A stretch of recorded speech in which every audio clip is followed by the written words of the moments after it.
तो जी हाँ दोस्तों, आप सभी को बता दूं भोजपुरी सुपरस्टार थे साई लाल यादव जी फिर से नया गाना लेकर आ रहे हैं। होली गाना जिसका नाम है देवरा भइल दतार।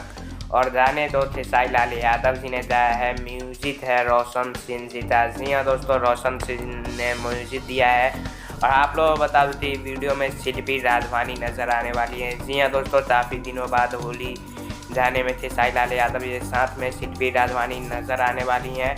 और सारे हम भोजपुरी से गाना आने वाला है। मुकेश यादव जी ने इस गाने को लिखा है, जिन्होंने सवरिया दरिया वाला गाना लिखा था और उन्होंने ही इस गाने को लिखा है।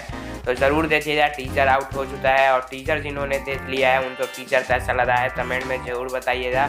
और ये जो एक वीडियो देख रहे थे साई लाल यादव जी का जिम से, ये वीडियो आपको कैसा लग रहा है ये भी हमें कमेंट में ज़रूर बताइए। आप लोगों को बता दूँ कि बहुत जल्द इस गाने को फुल वीडियो सॉन्ग रिलीज किया जाएगा सुबह में 7 बजे तक, जो कि है सारे हम भोजपुरी था, तो उसे ज़रूर देखिए। तब तक चलिए, जय हिंद, जय भोजपुरी, वंदे मातरम।